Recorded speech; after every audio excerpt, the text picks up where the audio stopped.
Welcome to another episode of the Carry Trainer Higher Line podcast.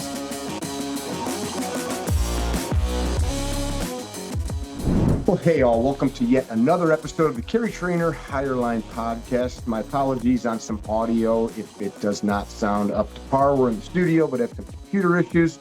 So we're recording from the phone, and I am in Chicago, Illinois, and our guest is way down on the other side of the planet in another season in many different time zones. Mr. Chris Burns from Australia, who just killed his video feed right out of the gate. So welcome, sir.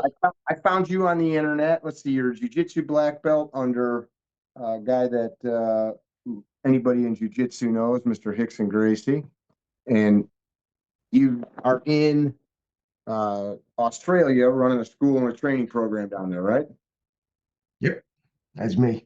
But you're from the States. No, not really. So I was born in the States and grew up in Australia. So I travel a lot.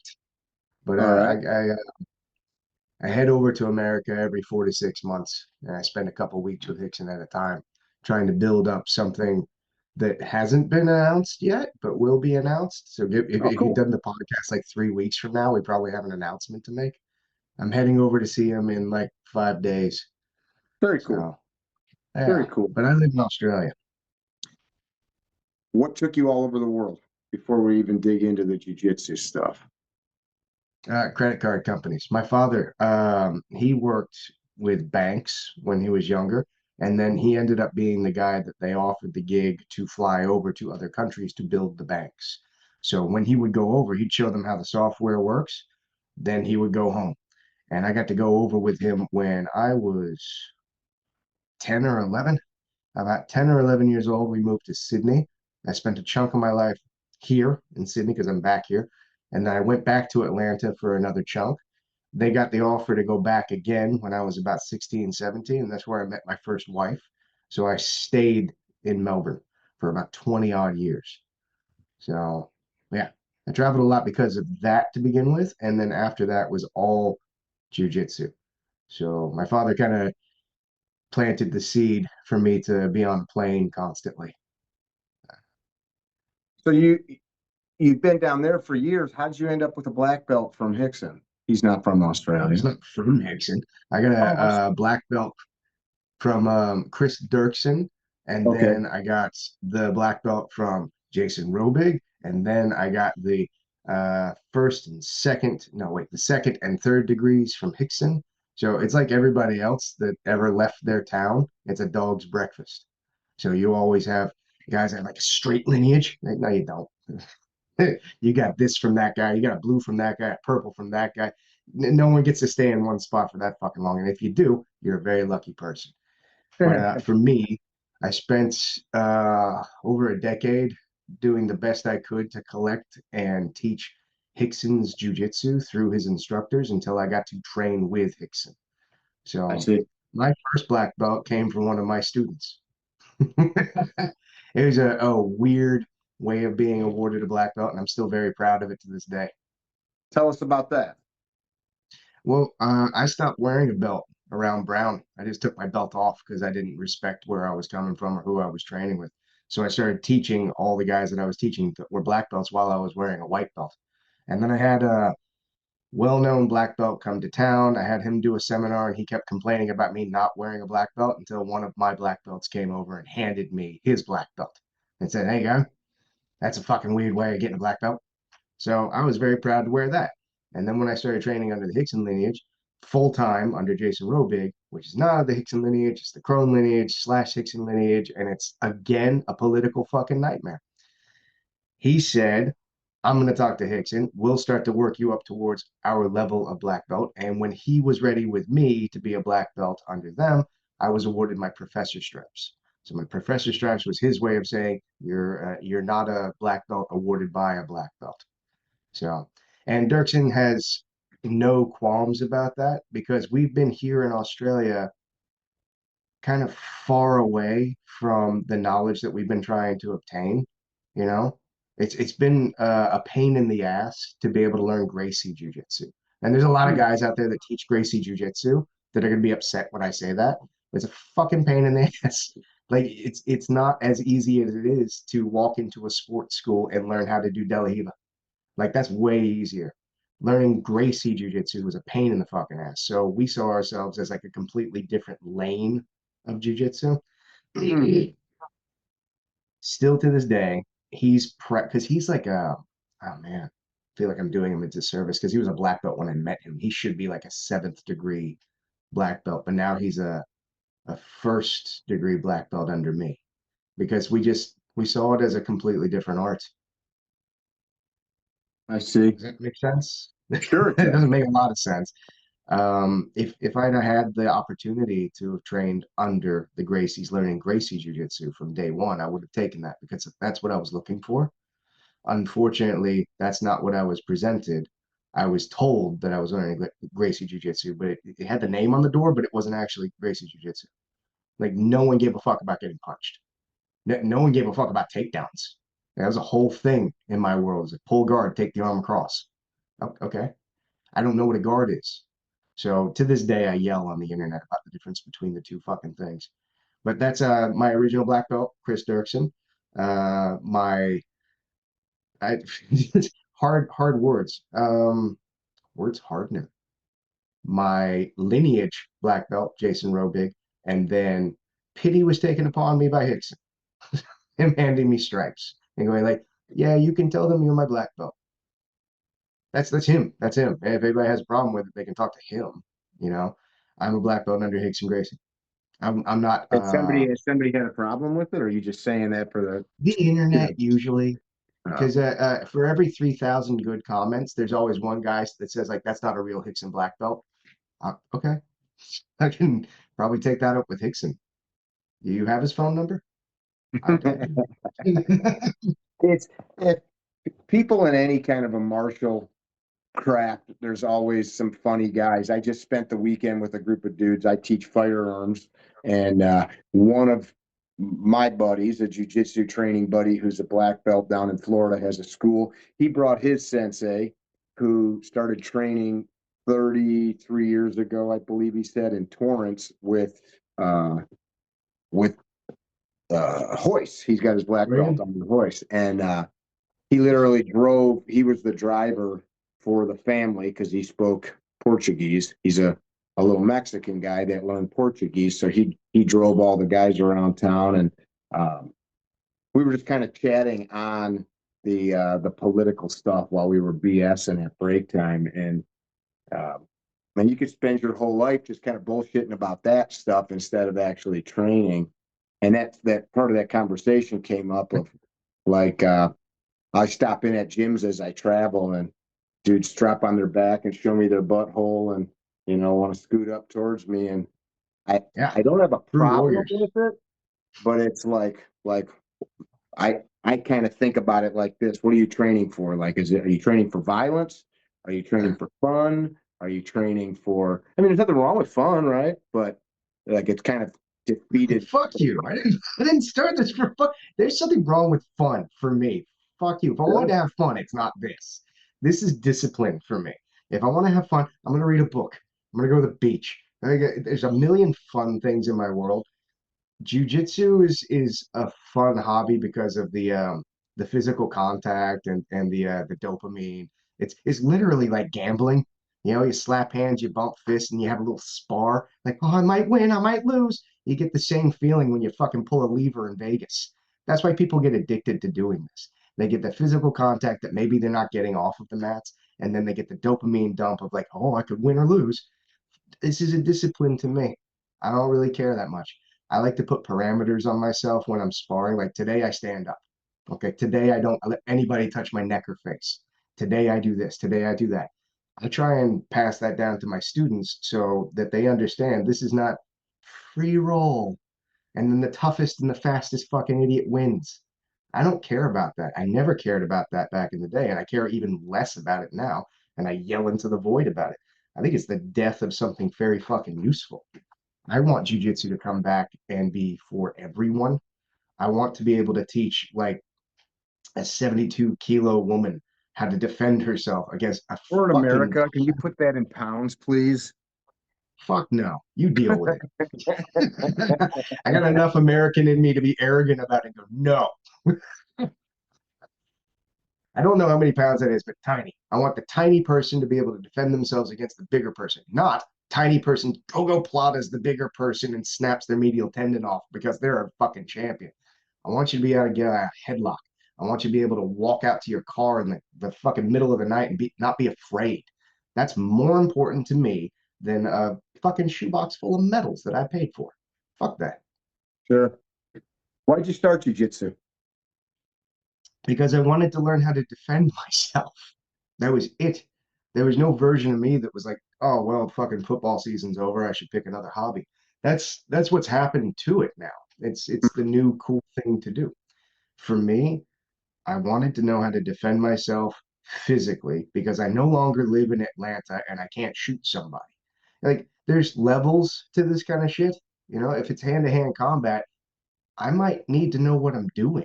I can't out fucking punch somebody who's twice my size. I should probably figure out how to defend myself hand to hand. So when I looked into that, the first thing that came up, Gracie Jiu-Jitsu. So I went technically, when I found out about Gracie Jiu-Jitsu, like I'm fucking doing that. And then I got parvo and I couldn't do it. And then my body kind of just shit itself for a good chunk of my life. And I was like, if I ever come back from this, that's the first thing I'm doing. I'm gonna do Gracie Jiu-Jitsu. And I did, and I never stopped. But basically I did it because I wanted to learn how to defend myself. That's it. Did you ever train any other martial arts like every kid in America and the Yeah. taekwondo or So pretty something? much every one of them. Like anything I get my hands on, I was trying to look for a better answer, better answer, better answer.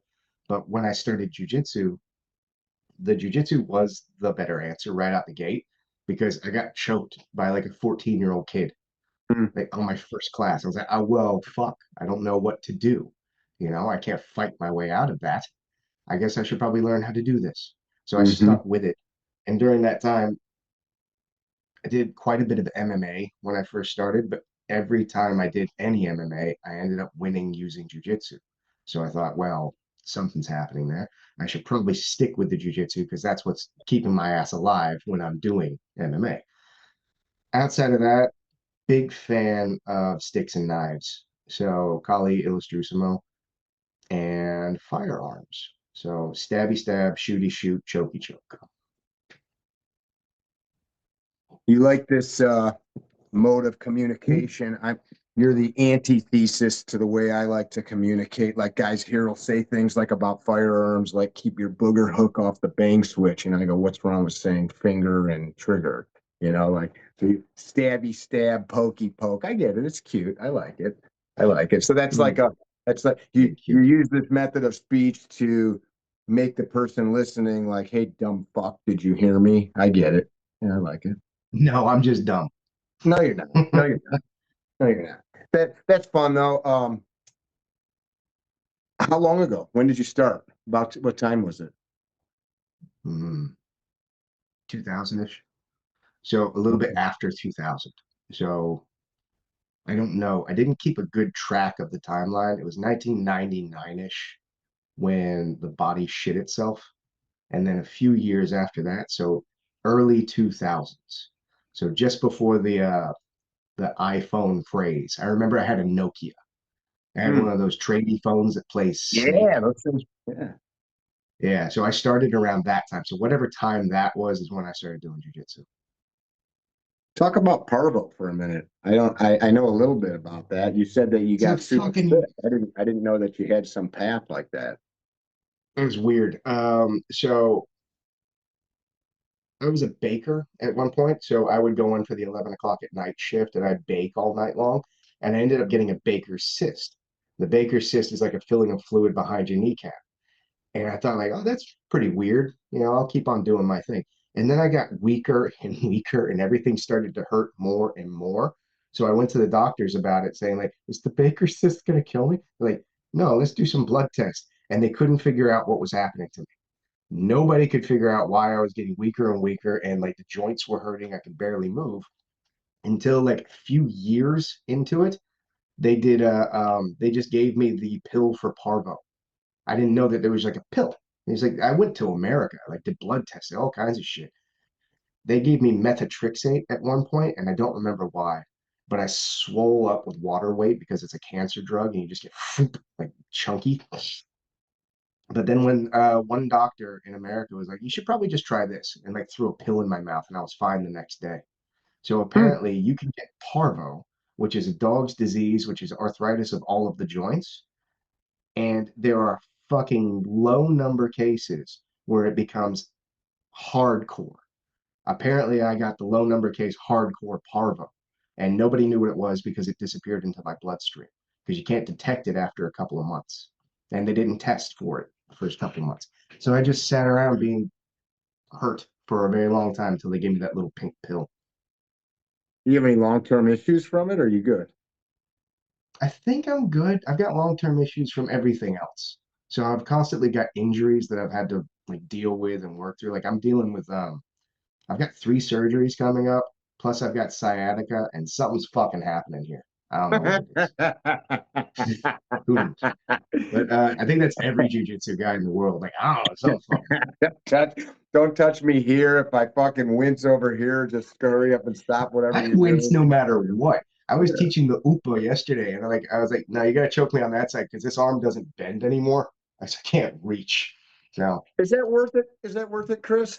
I was just having a conversation. One of my buddies, 61 years old, we were talking about this, and he's got a bunch of Green Berets at his school. And these guys are all fit. And of course, they are going to not quit. And they're they have 29, to. 35, machines. And he's, not trying to be paralyzed. Is it worth it? It's a noble goal. I had the same conversation with Hickson years ago. We were in the lounge room, and he's on a ball. He's like stretching back and forth, and I'm on the floor stretching to the side, like both fucking injured. Everybody else is upstairs, like doing shit. And I was like, was it worth it? And he's like, fuck yeah. For me, parts of it were worth it, but I wouldn't be who I am today if I didn't get so thoroughly fucking injured. So I'm hardcore about safety. I'm hardcore about the warm-ups and the drills and the movements being correct so you don't just sprawl and get hurt constantly. So I think it's worth it for other people. For me, I'm still cranky. Yeah. If I had to touch that many hot pans, I wouldn't be able to tell how many people out there that that's a hot pan. Don't touch it. Mm-hmm. I think that was worth it, being able to help other people. Outside of that, though, shit hurts. Shit was different. I know everybody always says like, "Oh, you don't know how it was when I was your age. I walked uphill both ways to school, blah blah blah." I walked on a mat in the late '90s and ended up pretty injured a couple times, like really injured, like titanium staples injured, like Mm. sitting on the couch for a month, unable to move or fucking do anything, injured. And some of those guys are dead. Um, some of those dudes went on to do really cool shit. One of them was in the UFC for years. A couple of them were actually. And then you look at like a future point. I train with firearms and martial arts to protect myself. Like my overarching goal is long, full life. And full, I always tell people, subjective, right? Somebody's shooting heroin, that might be what makes their life full, or somebody guzzling a bottle of booze. I like some beers, so I don't want, I think there's a difference between heroin and having a couple beers, but whatever you do that makes your life full. For me, being able to go to bed without laying there going, fuck, like not being able to get up and go take a leak without like limping across the bedroom floor is kind of cool. So it's like a fine balancing act. But I do see um, people, I'll stop in gyms and guys will go, hey, dude, we don't train like that around here. And I'll be like, wait, what did I do? And then I'll think about it like, I guess I'm used to the boys here in town who are all pretty studly and we're not hurting each other by any means, but there's like, with certain training partners, like how much is you can go and like where the stopping point is. And we've all been places where there's little piles of bloody tissue all over the mat and shit. And some dude just walks out, and sprays the mat down, but um, there's a fine line, It's right? different. Yeah, it's different these days, man. So it's the one thing I can say about Australia is that it's fucking tough. I didn't learn a lot, but they were tough as shit.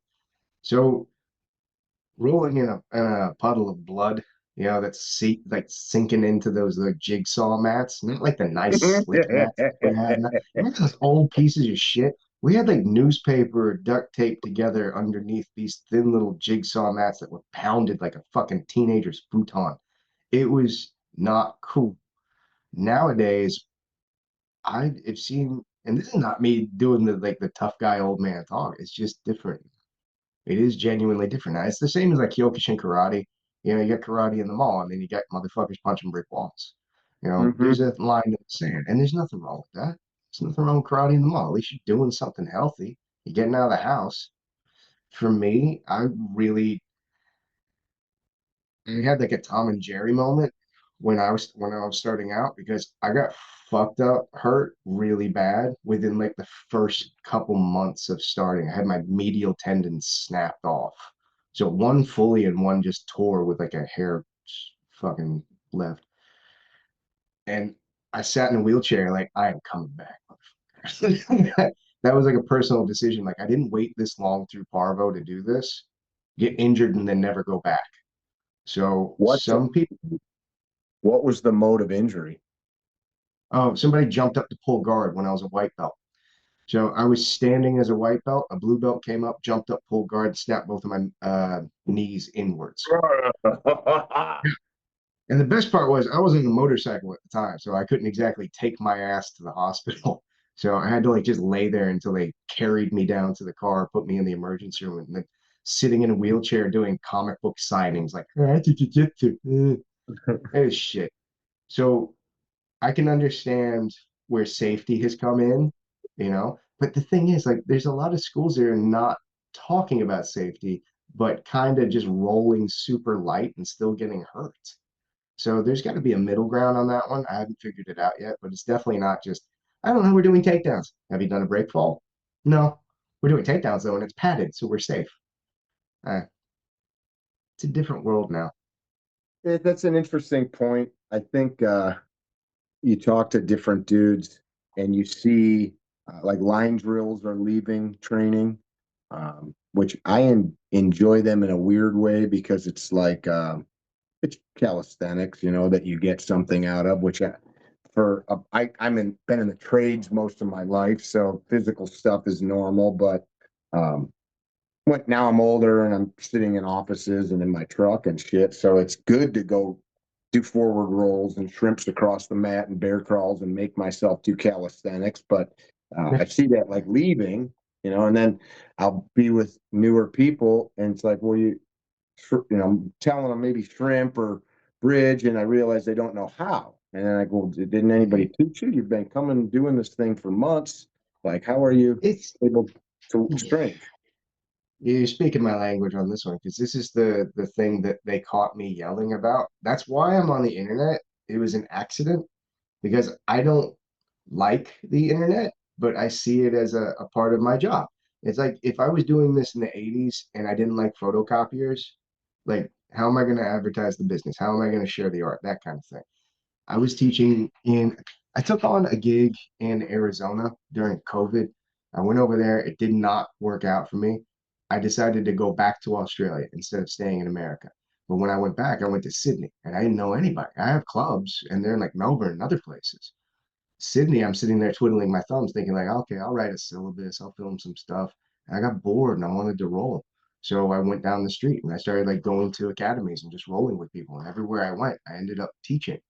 Like I would go in, I'd do something simple, and they're like, "The fuck was that?" This is how you do the UPA. This is how my coach teaches me how to do the UPA. You want to learn some more stuff? I ended up teaching. One time I was teaching, and the lady that does the social media for one of the clubs that I was teaching at walked in and was like, "This idiot's yelling at people. This is phenomenal. I'm going to film him yelling at people. Do you mind if I post this?" And then it just snowballed from there for the past couple of years. Now I'm all over the internet. Sorry. That's not me. That's the people that kind of use me. They found me through social media, asked if they could start filming me, and now there's like this algorithm that's just taken over my life. I'm everywhere. It's not my fucking fault. I was literally living in a closet a few years ago at the academy. And that was cool. I like that better. Now I got to do all the weird internet shit every day. It's good for I don't know, business though, man. and I'm it's looking good for behind you. You spreading got Hickson's art. multiple monitors. Maybe it's all an act. Maybe it's all an act. Maybe you probably have meta glasses. You record everything in your life. Like I'm about to have a smoothie. Here we go. Yeah, I should start doing it. No, Sheila loves social media. She sent me a really nice message because she understands social media, and she's like, just show me 3 arm bars every white belt should know. So we hang shit on her constantly because I don't fucking want to do that or be that guy. She had to go on vacation, and she said, "Can I borrow a book? Because I got a bookshelf." I said, "Yeah, yeah, I would recommend that one." I pointed over to Hickson's book. I said, "The illustrator's really good." It was just like a funny joke. And she's like, "Oh yeah, I'll actually read that." She took Hickson's second book. Like 2 days later, she sent me a text apologizing for making me film all this goofy shit. She's like, "I had no idea. Like you actually care about this." So yeah, I would prefer to be teaching self-defense instead of 7 leg locks every white belt should know. So hopefully that takes a turning point in social media land and that annoys more people. So It's not just jujitsu. I think that's I noticed it. I've spent decades training with firearms with some of the best people on planet Earth. We're all the world champions in the shooting sports are friends of mine, and um, there's this same thread, and there's a big crossover between these worlds by a lot of people, not everybody, but self-defense minded people. And it's like there's the same idea of draw faster in 30 seconds, shoot farther targets. Watch this 20-second video and fucking change everything about your game, whatever it is. yeah, People want the easy button. My buddy Z, he's a badass black belt, runs a school down in Clarksville, former Green Beret, Army Ranger, super stud. He says people like the path of least resistance, except he says it in a nice southern drawl because he's from South Carolina. He says people like that path of least resistance, man. They want the fucking easy way. People do. They want that easy shit. Show me the 30-second video. I just watched a clip on YouTube, and it's some friends of mine, some Navy SEAL dudes, and there was like 2 paragraphs attached it, to the clip. And I read it. I read it because everybody that commented was like, look at these dumb fucks using all these words to try to sound intelligent, blah, blah, blah. And I read it, and it was like, I mean, you kind of needed to write that if you were going to say what they said. And there was no way to say it in 8 words. It took 40. It didn't take mm. 200. It took 40. Maybe you could have like tweaked a couple of sentences, but I commented. I don't know any of these people. I'm just like, there's some shit that you can't make into an Instagram short or a YouTube short. There's some shit like how to fly a 747 in 30 seconds. Like, I don't want to know how to do that. I want to know how to do it in a year or whatever it takes. And it's like some things, it was so insulting to read. You're an asshole because you took 2 paragraphs, and I don't have 25 seconds or the bandwidth or the discipline to just sit still for 24 seconds and read 9 lines or whatever the hell it was. It's pretty stupid, actually. It makes me kind of not want to interact with certain people. Yeah, you get used to it. You just don't read the comments. I like they'll film me reading comments sometimes, but I spent the first 6 months looking at the comments. I didn't know any better. I got a friend who's like fucking famous, and first thing he said was, "Don't read the comments or read every fucking comment.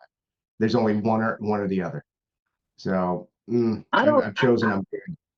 I don't agree with the don't read the comments. I've been using social media. Over a 500,000 people follow us online. I use social media because it's social. So I interact with people. I don't argue with everybody that disagrees with me, but I do look through it. It's impossible to read every comment, and it would take all day, every day. But you see certain ones, and there's like a thread. It was kind of like you said, the one guy out of 3,000 that wants to piss on you. That's it. Who It's cares? usually a bot. It's a fake account. I get the best fake accounts. Yay. There's 2 guys that genuinely hate me and they're fucking wonderful for the algorithm. And I never say anything because I want them to keep doing their thing because it's great for us. But outside of that, I get a ton of really nice shit. but it's hard. Like you've heard the term invisible jujitsu, like you know that Sure. I term. mean, Henry Akins is one of our guys. That's my coach's coach is Henry. So sure. Yeah. Nice. Okay, fuck yeah, man.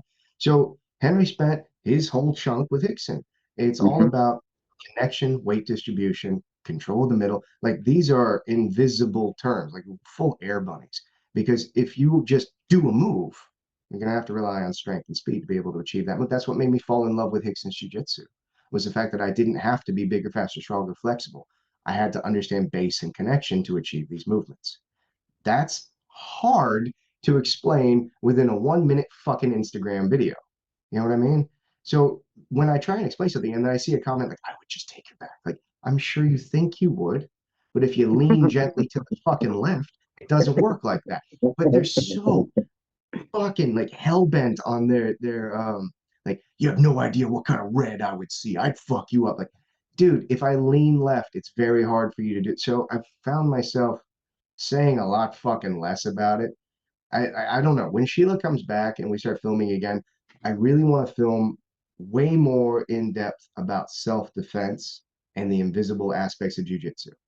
There's been a chunk in the social media calendar where it's like, we got to film 30 submissions from the guard. Like, all right, whatever you say, boss. Like, you're the social media person. I don't understand this. I'm doing what I'm told. The ability to teach Hickson's jujitsu within that time frame with words, that's a fucking conundrum. That's a pain in my ass every day. You know, trying to find the right words to explain connection without sounding like Steven fucking Seagal. You know what I mean? And I'm not shitting on Steven. I've never met him. Maybe his Aikido is fucking top notch. But for me, just trying to explain the shield, you know, like the basic defense of holding the middle and then having someone go like, I would kill you. Like, oh, okay.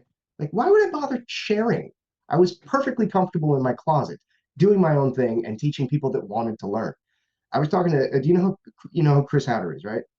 Of course, one of my very dear friends, Paul Sharp, is a black belt under Chris. Yeah. Fucking A, man. He is a fucking wonderful man. Every time we're hanging out, I complain. We're driving in the car, shooting the shit, and I start complaining about this. And he said something that stuck with me forever. He said, "You feed the hungry, not the bloated." And it's all I'm gonna do. It's there. Like the horse is led to the water. Drink it or don't. I don't give a fuck. I'm not gonna try and push it on anybody ever again.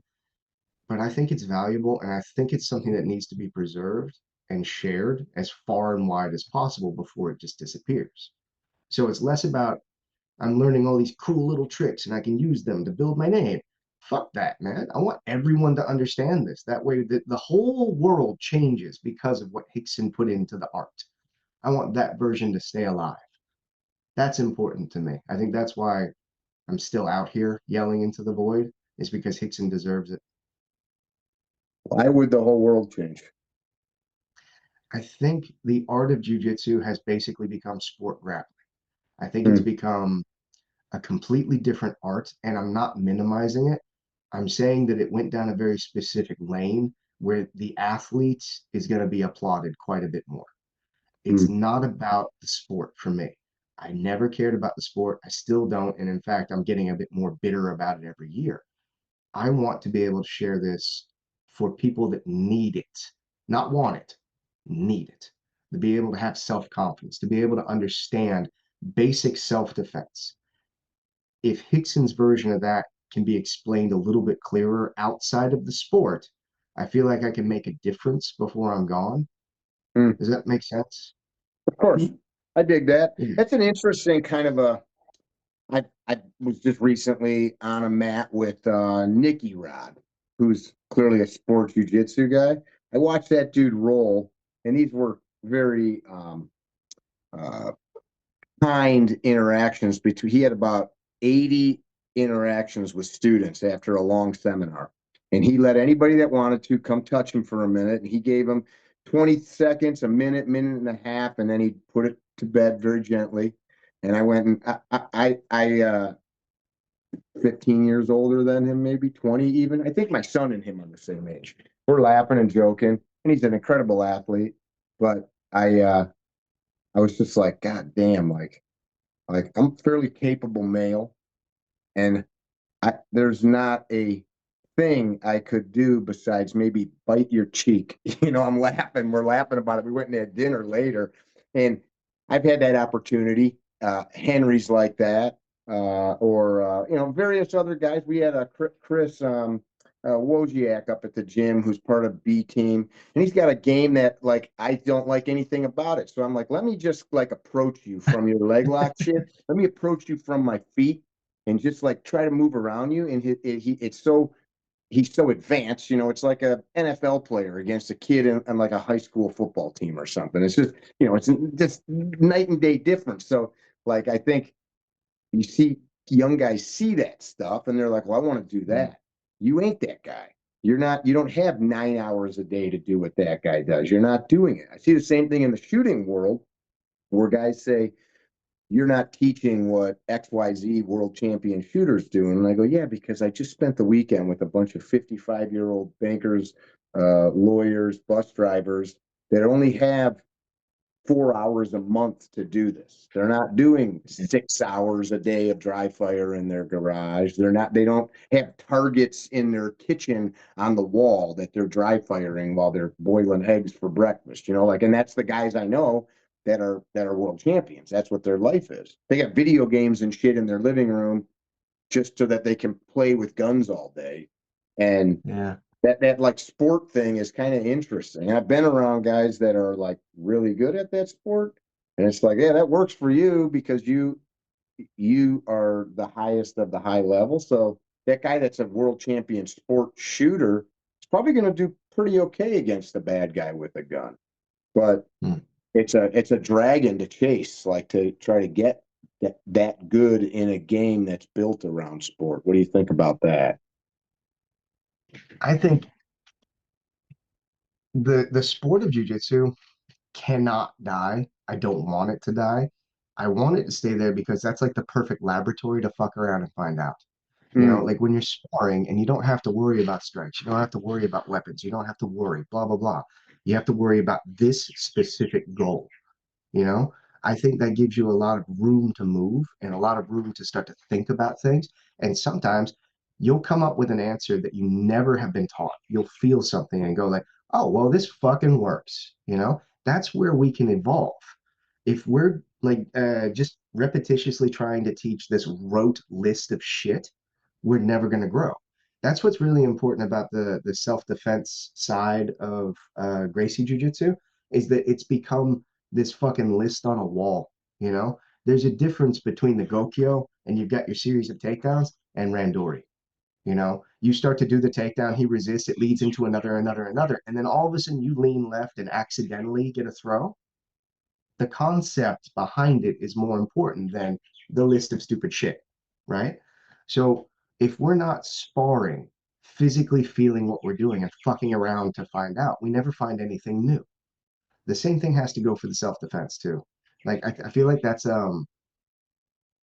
kind of diminished because people shit on it. Like, why would I want to learn old man jujitsu? No one's ever going to put me in a headlock. That's not a high percentage move.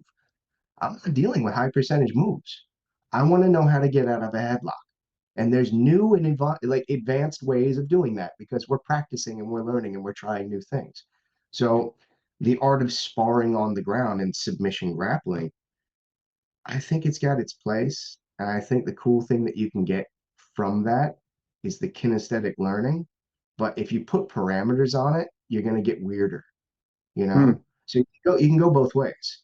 You can get full buggy choke, which is fucking useful. It's very useful until the guy knows how to stand up and dump you, or air jail. I love air jail.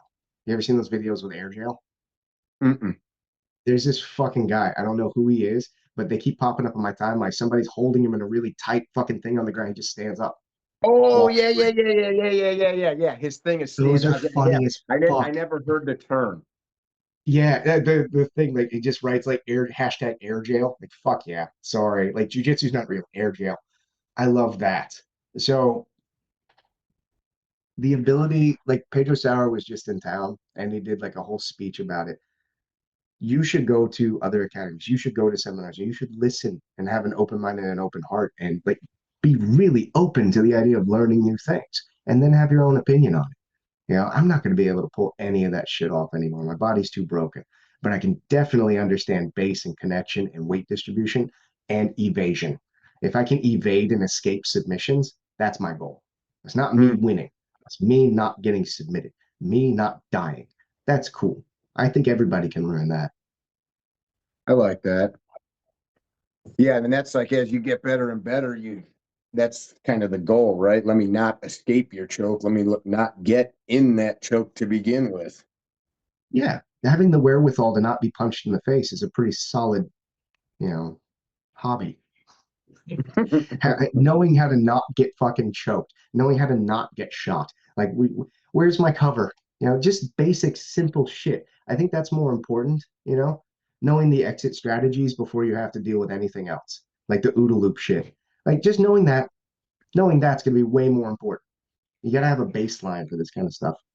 For me, jujitsu, the baseline, when I found it, I haven't turned back. And ironically, the baseline is base. Hickson understanding control of the middle, the invisible jujitsu aspects, all of the stuff that Henry teaches, that's the most important shit to me. Outside of that, I can add on my athleticism, I can add on my speed, blah, blah, blah, whatever I have in the gas tank for now until I'm in my 60s and I can't do shit and just stab you. Wait a second. I've got friends that are in their 60s that are still badasses. How old are you, I've got a Chris? couple too, but not all of them. How old are I you? love it. I'm 43. Okay. Anytime I say anything about age, there's always one gnarly old 70-year-old like, I could fucking kill you. Like, I know you can, but like the 80 other 70-year-olds can't. So chill, you fucking monster.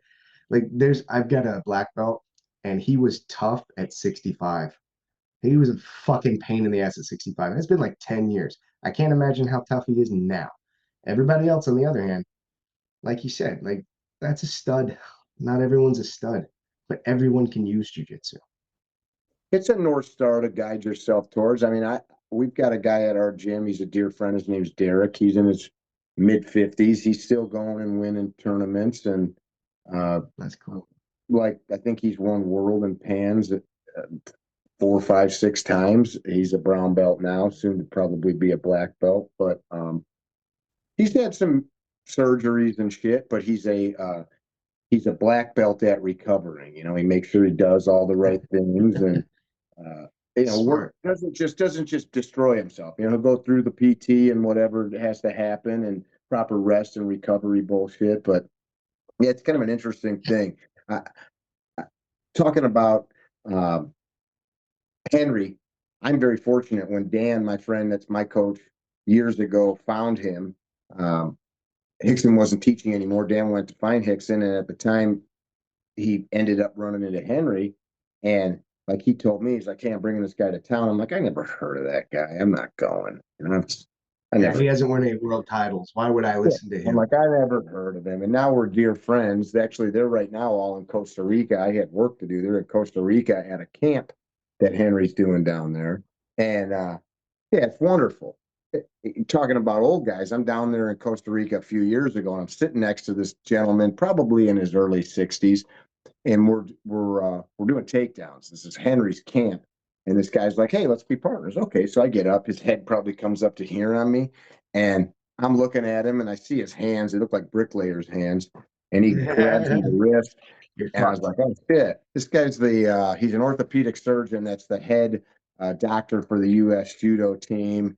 He's like this world renowned judoka. So I'm getting thrown around by this 60 something year old all day long. As soon as he grabbed me, though, I'm just like, oh shit! Like, all right, this isn't just some old bastard. Just beat my ass for the whole afternoon. It was wonderful. It was Dude, wonderful. I got the weirdest message because of the internet. I get really fucking weird messages and offers all the time, and I'm not gonna Show say me, no. show me If your you feet. Well, that's how I make money. So it's the internet doesn't make you money. The feet they do. This group of guys and girls that run. I don't know what the name is, but they're like knights. They wear armor and they hit each other with axes and Oh shit. yeah, And yeah, yeah. We're talking about starting one of these clubs for the fun of it. yeah, so they're grabbing armor and they're throwing. It's like we're really interested in your idea of takedowns with base and connection. Can you do a seminar with us? And I was like, yes, I fucking can. That seminar was the most fun I've had doing a jujitsu seminar in fucking years. Because like I love teaching jujitsu, but these guys, they had like this completely different view of shit. Like, how do I get him down without my head touching the ground before I can cave his skull in with my axe? And I'm like, fuck yeah. The segue on that was the guy that I chose to teach with was about my height, and he's basically like a shaved fucking monkey. So everything that I did was at full resistance.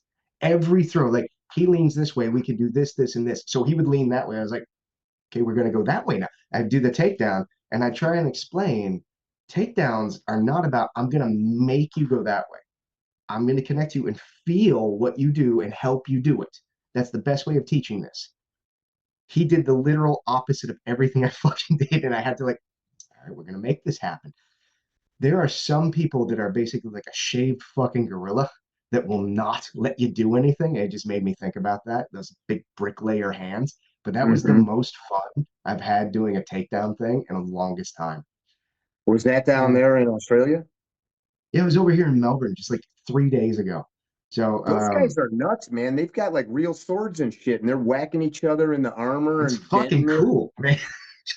They're wearing armor, but for the sake of this, they weren't wearing any armor, and they had like Ray Fluoro padded weapons that they would hold while we were doing like one shield, one axe. I'd have to be able to figure out the takedown from that. It's this whole thing. It was fucking Fucking cool. But I nerds. was there to do like do you know Belisa Branich? No. She's a breathing instructor that worked with Henry. So Okay. she teaches breathing for jujitsu. I ended up doing I filmed a course with her, breathing for jujitsu, and then we went off and did a couple of breathing for jujitsu seminars. And I flew over to Melbourne recently to do one.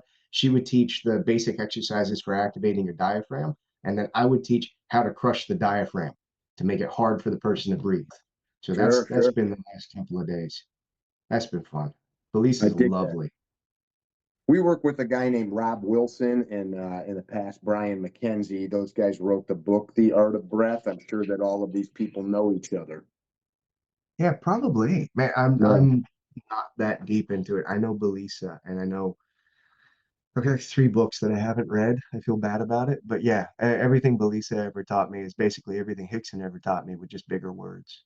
Because every time Hickson would teach me the same thing as her, he wouldn't say the things that she said. She's just black and white science about why I use a diaphragm, how and when I use a diaphragm.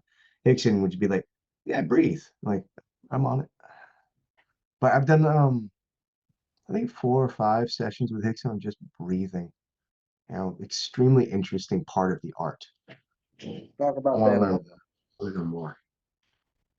Sorry. Talk about that a little bit.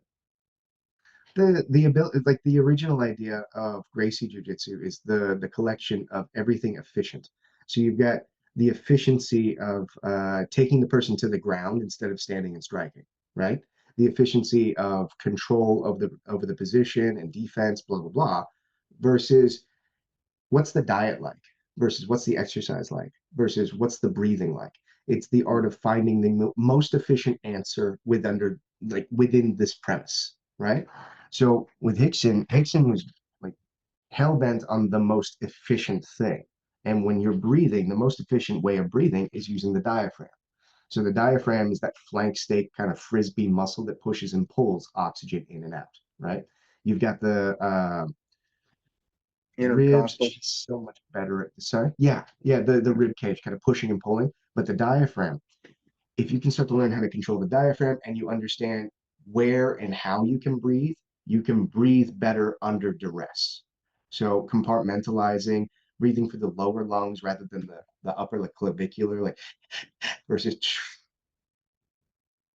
that kind of stuff. She is a saint teaching all of it. I just kind of sit there and pretend I know what I'm doing. So you've heard Hickson and them sparring. You'd hear them the whole idea of if I'm pushing out used, I'm pulling in fresh. That's the Hmm. easiest way to put it. So if I'm blowing out a birthday candle, I don't go. You literally just and you accidentally pull in fresh oxygen. So just understanding that while sparring and learning how to keep your heart rate down and staying cool, I think that's priceless in the way Hmm. that economy of movement base and connection is priceless. Instead of having to use my strength and my speed and my gas tank goes down, I understand where to put my body to build a frame that can bear weight and add weight so that my gas tank doesn't go down. I also don't eat 3 burritos before I spar so that I have a fuller gas tank. That's when the Gracie diet comes in, and I'm not a big fan. It's like the alkaline diet where if you eat beans and rice, it's fermenting in your stomach and you're wasting your energy. So they combine certain foods. I'm a tequila and steak kind of guy. I don't care. I'll fight with a Yeah, fucking yeah. steak in my belly. I'll fix it over time. I got a friend who's like he grew up with the Gracies and he's like full Gracie diet and he tries to fix me every time he sees me. And I'm like stuffing cupcakes in my mouth before I teach a private. So I eat very well, but it has nothing to do with those folks. He runs a student of mine, and he'll sit out on the range and like kind of show off. Look at me, I'm eating a mango all by itself, and it's like, cool, man. Like I like mango, I like mangoes too, but like you just said, like I'm going to enjoy you're on a this almost raw chunk of ribeye that I grilled last night that's left, and I'm sitting here and I'm gonna feel great. And I like the mango. The Fuck mango's yeah. good too. Yeah, Dude, yeah, yeah. mangoes are great if you make them into salsa and put them with your tequila. I'm fine. Dude, if that's what kills me, I win. I don't fucking care. It's I've had this argument about the Gracie diet for years, but I'm not gonna argue the breathing. The breathing is extremely efficient, and I'm always gonna be going for it. And I'm also not gonna argue the invisible aspects of jujitsu, which are hard to explain, because those are what have saved my ass for over a decade. The diet wise, I'm sure I'll come to terms with it when I start like having acid reflux in my old age. I don't know. I got a friend who used to do intermittent fasting, and then he would get heartburn in the evenings, and now he has to eat breakfast. So Hmm. my body will kind of tell me what I like. For now, my body really likes ribeye. I think that people eat a lot of shit. Like I grew up Processed shit. yeah, I mean, we eat. My wife got home today from the gym. I was working on the couch. We just got in from a road trip, and she grilled up some beef. And what did she serve me? She chopped up some lettuce and a tomato, and she makes sourdough, and came and Ooh, served me a beautiful plate of meat and lettuce and a chunk of sourdough bread. It was delicious. I'll eat the shit out of that. if you put it all together, it makes a sandwich, and then We people will did. say that's not healthy. I We dare you. did. Yeah, What I is it, thought. that argument about like I'm eating a pizza? That's so not healthy. It's like it's tomato and cheese and bread. If you, it's still healthy, but if you eat it separately, fuck you, man. Like my I guess wife's it's super Italian. if you're going to like a shitty pizza joint that's using trash flour and cheese Yeah, laden with garbage binders and fillers and that kind of stuff yeah. and That's why I sugar in love the Australia, dude. Like I'm not big on shitting on America because I feel like that's low hanging fruit these days, where anybody outside of America talks trash because I fucking love America. Like that play. If you've watched Young Guns 1 and 2, you love America. That is the fucking shit. I'm Ah, sorry, man. dude. I'm sorry. Like I grew up in Atlanta and Florida, and I love the idea of America. But America, like I don't know much about what's happening these days because we're watching it from afar. It's like seeing a car crash while we're driving. The idea of the food pyramid alone pissed me off as a kid because everything is like backwards and wrong about that. And we've got all this Sure. processed horse shit that we're shoving into our bellies because we don't know any better, because we're not taught any better. I had to find out for myself how to eat and what to eat to stay healthy, So as you're opposed really to not into shit food. You're just being a hard ass because it's your persona. I got it. Now it's you're a total talking. persona, totally faking this. For me, eating Hungry Man meals and like frozen shit. Like you do what you do to live. But if I had a choice, I would be eating sourdough. I live in Australia and sourdough is made down the street on a daily basis. I could not Wow. find sourdough in Arizona to save my life. We went to Really? like a bakery. Yeah, we went to a bakery and they're like, "Oh, we didn't make it this week. We'll make it next week." It's this hard to come by fucking thing to have I good think there's a food. big resurgence of that here.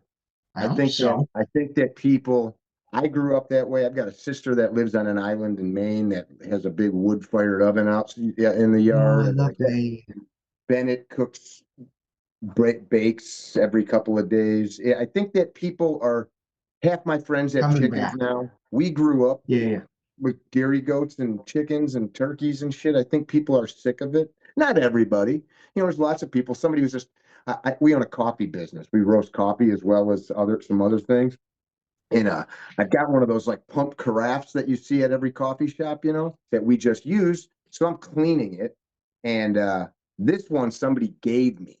And I just used it for the first time. So I tore it all apart and I realized that there's some inner bits in it that I never looked at.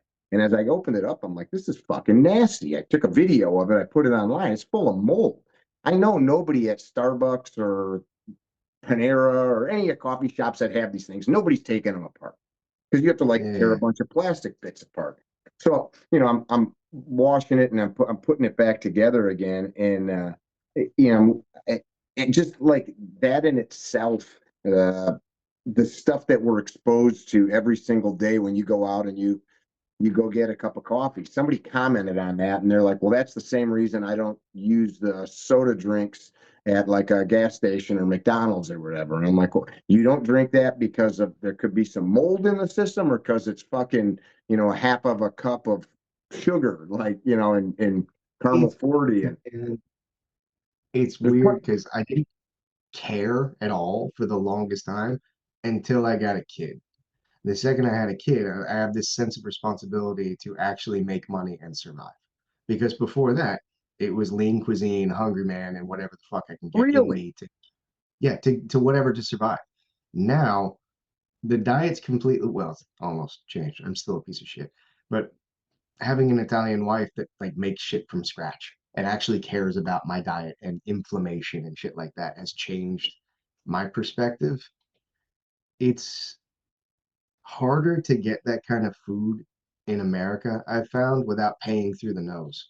You yeah. know, over here, that's all we really have.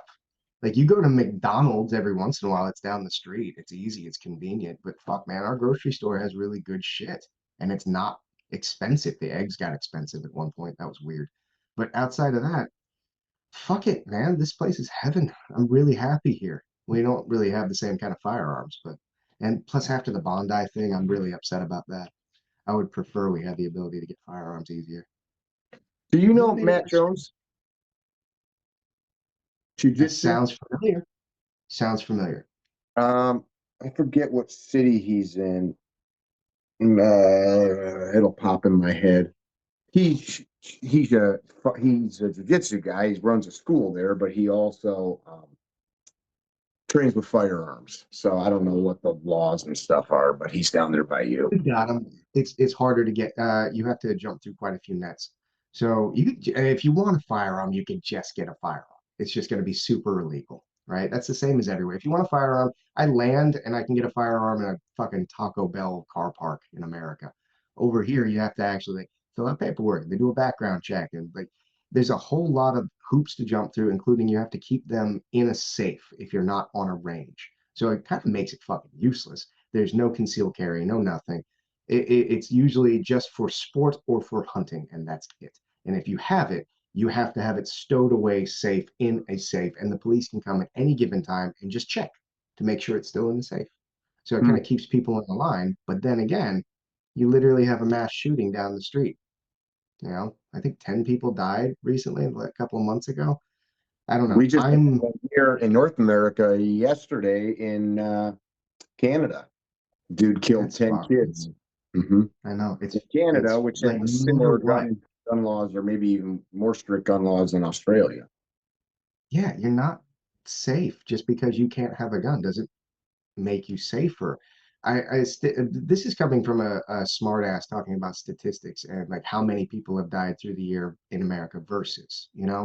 But for me, I'm a little bit more libertarian and I'm caring more about my family than I'm caring about the world. I'm caring about that community for me. Like, how do I protect them? So, big fan of guns. I just don't know what to do about the problem. I have no We idea have a where to look. problem here. I just did a podcast yesterday, 2 days ago. I was a guest on a podcast. A gentleman, black dude named Mike Render, Killer Mike. He's a rapper.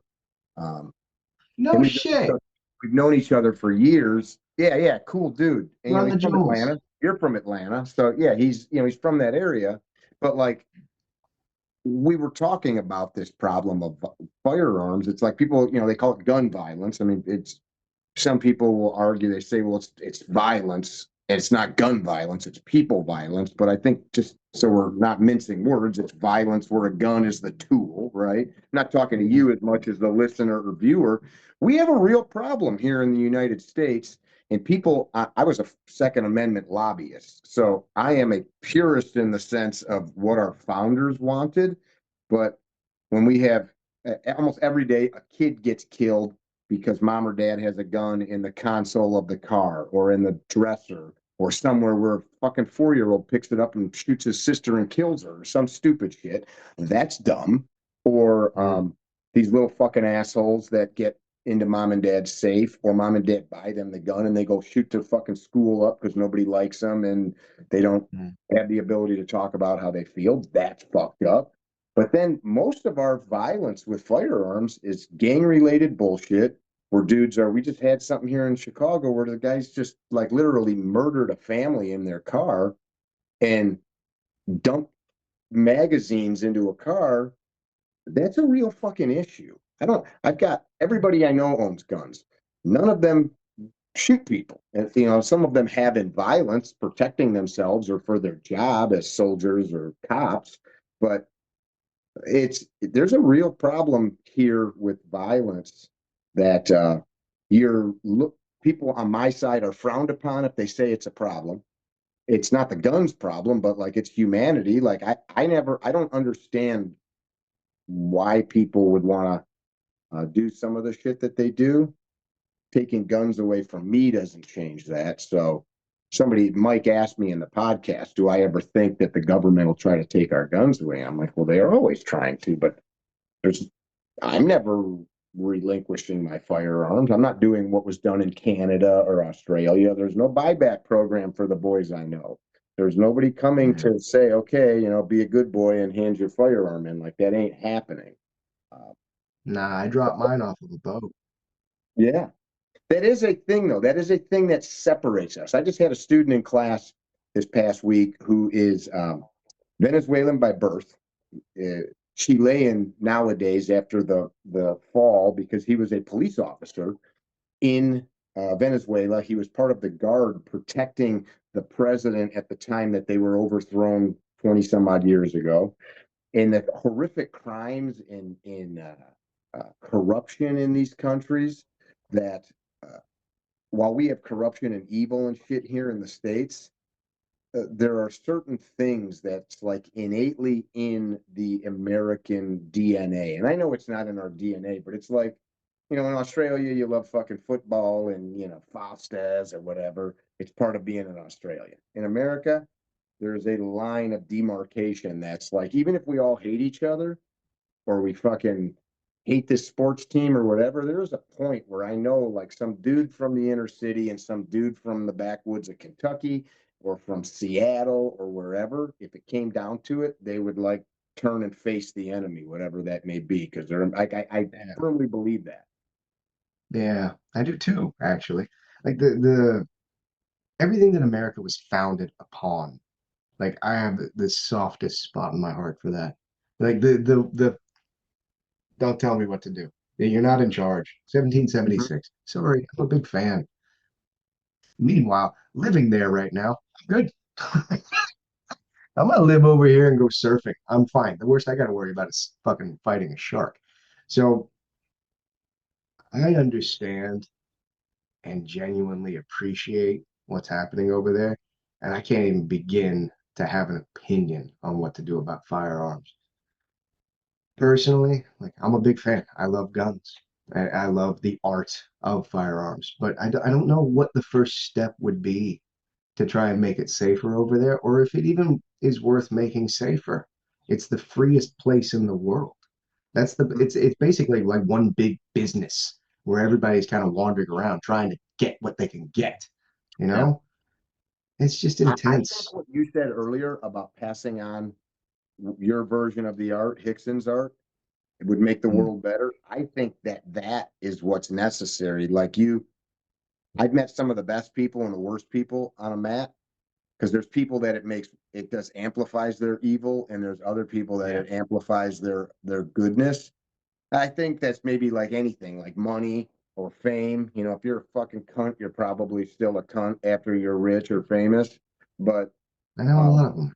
if you if I was just talking about this with the group of students, we do these shooting courses, and I always ask who here trains a martial art, and it's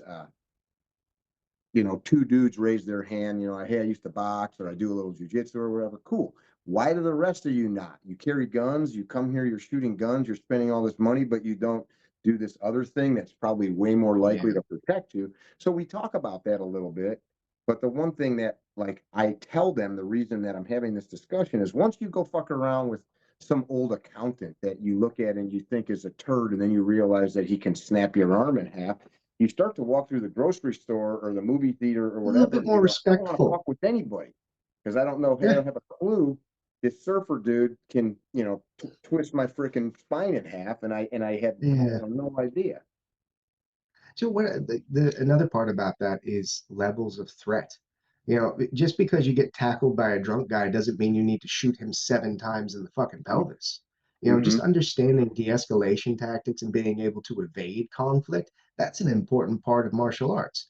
Like, and I see firearms as a martial art. I think that's a very extreme, like, that's an important part of martial arts now, period. Agree. Like, it'd be like growing up in Edo and not knowing a sword.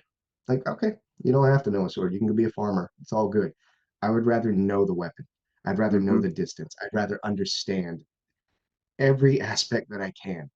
And I love the idea of, like you're saying, sharing your knowledge in such a way that it helps other people, as opposed to using your knowledge in such a way that it helps rob other people. You know, like I think that's a pretty important thing when it comes to martial arts is being able to pass it down correctly and understand safety. You know, how do you take care of somebody instead of how do you just maim a motherfucker? You know, how can I take care of That's you? that's what you're saying. That's how you make the world better. People now you care about people, Hopefully. and it's not like I want to help you because you're a criminal, but I care about you and I don't want to maim you. It's you don't deserve this. You didn't do something to deserve me shooting you 7 times in the pelvis. Yeah, the whole drunkle argument, you know that one? Like the Sure. drunk uncle. Yeah, like I'm not gonna fucking break your arm. Jesus. I'm just gonna hold you down until you calm down and fall asleep. That kind of shit's kind of dying. So if there's any hope, I don't know if there is. No, no idea. I don't know. There's always I have hope. no clear answer. Just the firearms problem. Because it's such a fucking problem because it gets brought up to me constantly. You go into America, yeah, you gonna drop? Yeah, you're gonna pick something up the second you land? Like, yeah. See, that's bullshit, though. I am, fuck you. I mean, and that's funny. I just recently was in Europe. People say that shit, and it's like, Did somebody try to stab you? yeah. Were you in London? Did you get macheted? I go to Central America where or Mexico where there is crazy amounts of violence. It's Yeah. the violence in America. Most of it is relegated to some very tight metropolitan areas and some areas of those metropolitan areas where certain criminal elements tend to shoot the shit out of each other on a regular basis. That's like Mhm. 90 something percent of it. And it's really bad and it's not good in any way, shape, or form. But in the community I live in, years go by before something like that happens, and I think for the most part, it's very uh, odd for that to happen in most places outside of these tight geographic locations. But when you live in a place like where you're at, it's all you think about. I have people that I live near Chicago, people that live in like the country, they'll go, oh shit, you live in Chicago? Well, no, 45 minutes outside of the city or Atlanta Yeah. or, one of these places. They're like, do you wear bulletproof vest when you go into the city to go to the movie theater? You know what I Yeah, I go to the vortex with a bulletproof vest. mean? Yeah. Yeah. It's I don't know, man. It might just be perspective, but having been shot at and having shot a lot of fucking guns in my life, it's a part of my existence, and it's a curious thing because I live outside of America to have all these people giving me their unfounded opinion. Like they don't know a lot, but they seem to have a lot of opinions. I don't. I don't know enough to have an opinion on the subject. And I'm very curious as to what Killer Mike has to say about it. He's a very smart They're guy. big gun, and he's a big proponent of firearms, but I mean, it's personal responsibility thing, right? Doesn't matter who you are, where you came from. If I pick up a weapon and I shoot people outside of Yeah. protecting myself or on some mission from the government, I'm a criminal. Don't Mm. do criminal shit. Don't do things that uh, you shouldn't do. I mean, if you take the things you know and just go walk through a school and start snapping people's necks off, that'd be a really horrible thing to do. I could not do that. I'd have a 12-year-old beat me up. I am so old and brittle. I'd die in a fucking And that may heartbeat. I'd be have a true. Division I wrestler tackle me. You say that again?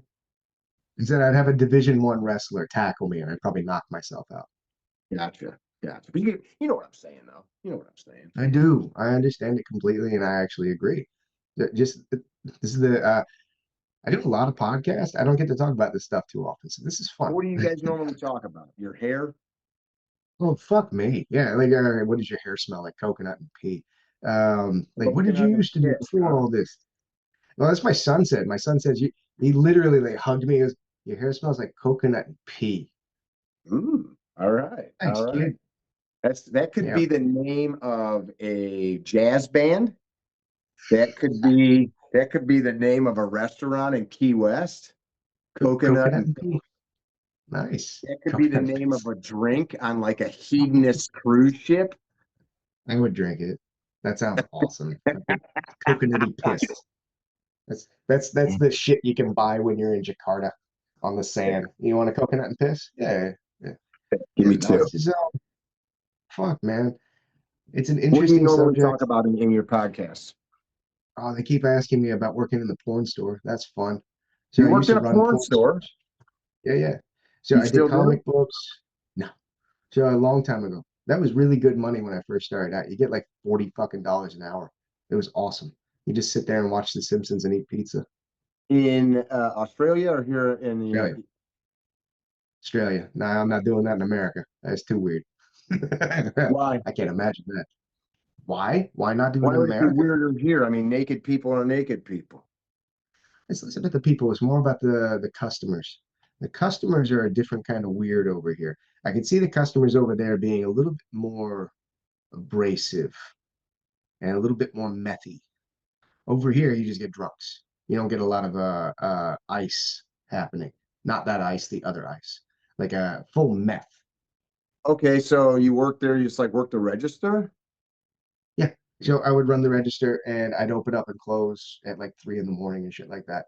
It was a fascinating job. I met the weirdest fucking people, and I took the time when I was there to illustrate a comic book. So I would sit behind the desk with like a little easel and I would draw for hours and just watch The Simpsons and eat pizza.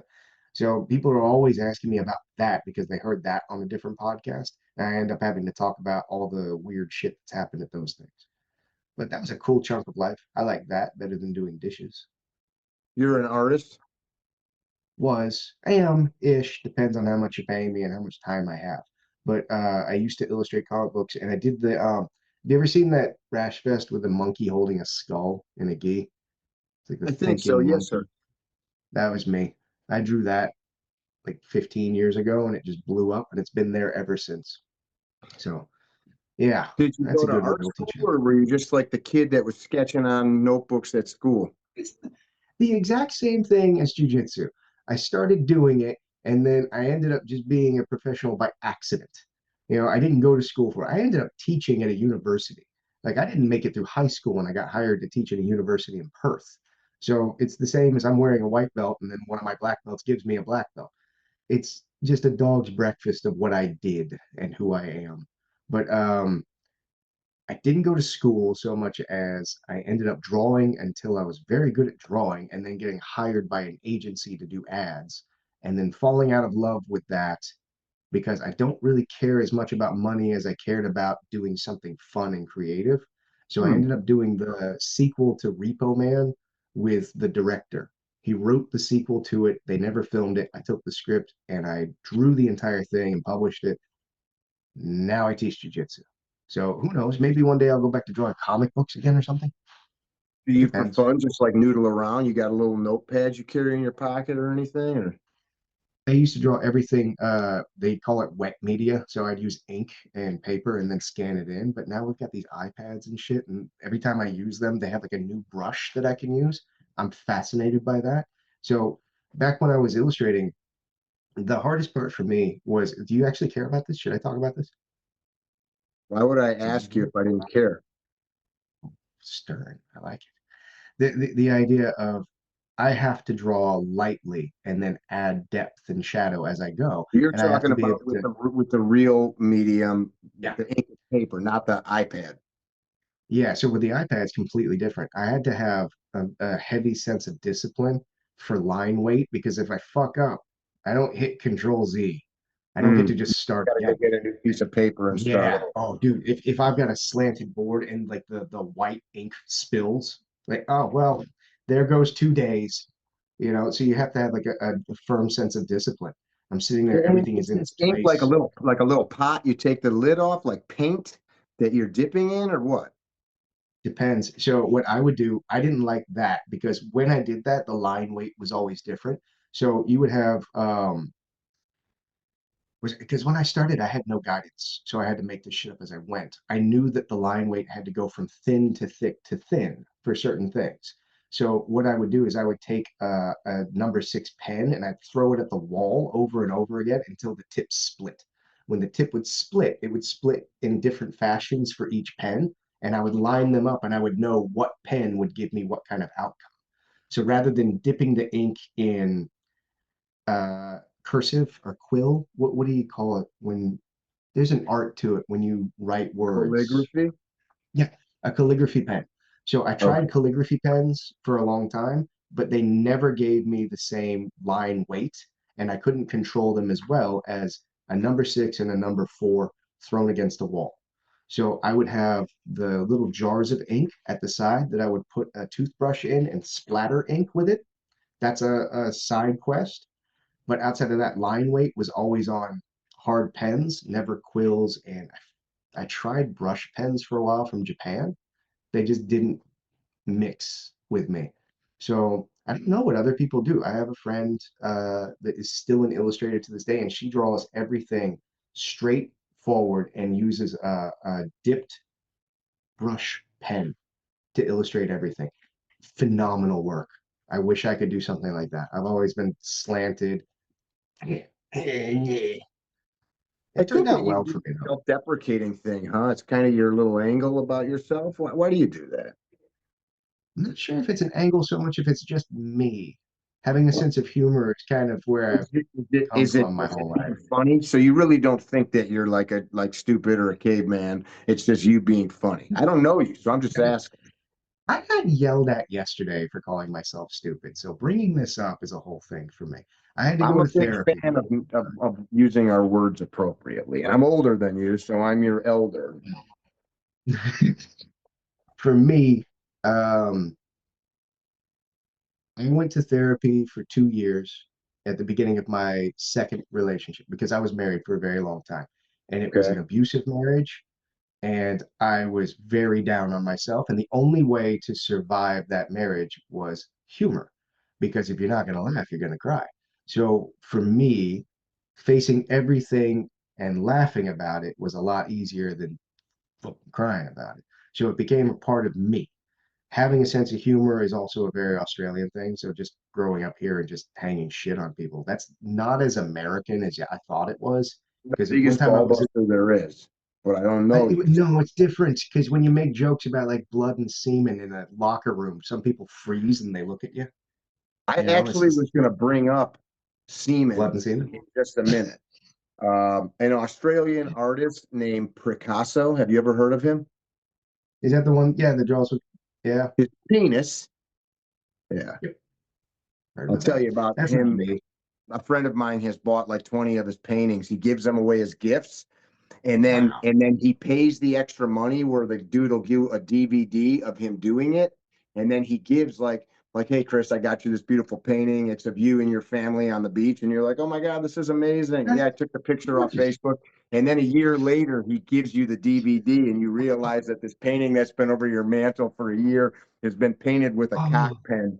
It's awesome. that's That's a commitment to a joke that I respect. I Yeah. like that.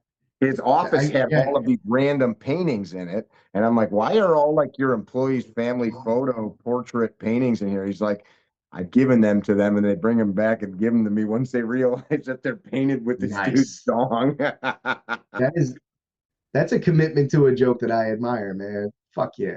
Yeah, If I had that kind of money, I would do that. it's a little more than a punchline at the bar, for sure. So the That's art thing, now that's a dick writing, joke. you like That's dick a jokes? solid dick joke. No, that's a solid dick joke. That's a good dick joke. That's a long game dick joke. It's long and Yeah. hard. Yeah, it's like a multi-month, and you got to invest. I mean, you got to order the thing, wait for him to get it to you, hope the package isn't broken, and you don't want to touch Amazing. it. Yeah. That's fucking cool. Why? No, the Why ink? Why not pencils or charcoal or Sam acrylic? Keith, man. I fell in love with Sam Keith when I was a kid because I always loved art, but I could never get I, a handle for paint. I'm not very cultured. What's Santee? Oh, Sam Keith, Oh, Sam Keith. It's K-I-E-T-H. a He's an person. artist. Yes. Yeah, Okay. yeah. Did you ever see a show called The Max, Max? It was I on don't think so. MTV in the 90s. I didn't Okay, watch so that. all right, back in the 90s, they had a thing called MTV Oddities. Back when MTV was fun and weird, they had cartoons and weird shit. One of the shows was called The Max. The Max is based on a comic book. The comic book is by a guy named Sam Keith. He used to do stuff like Grendel and Wolverine and old Okay. school comic books. I fell in love with his art style really, really young. And everything he did was heavy black, heavy black inks, and occasionally he would break out watercolors with it.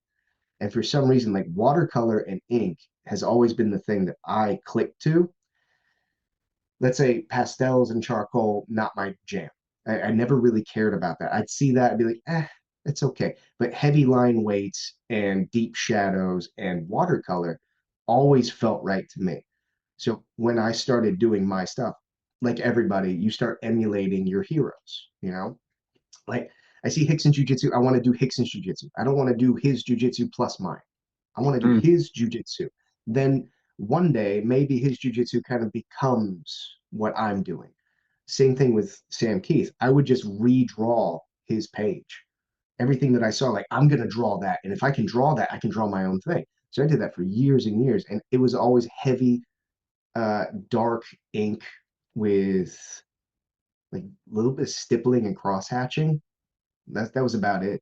But the watercolor I could never get. I did a couple classes on watercolor and then I just said fuck it and started just doing it by myself and hmm. winging it. If I'd actually stuck to it, I feel like I could probably be okay with it. But yeah, there's only so much time in my life. Maybe one day. My girl's an artist. She does pottery and charcoals and all kinds of stuff. I am not. So I appreciate it. I can My I can wife is an artist too.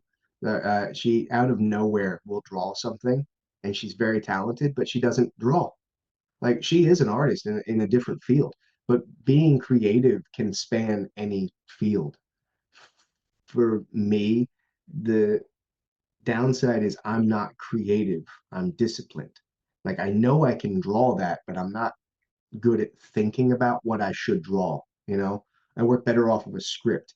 Like your daughter doing pottery is that's her creating something and that's in her mind's eye. She made it. I find that very impressive. If you told me to make a pot, I'd be like, I'm not creative. If you gave hmm. me orders, though, I can create those orders.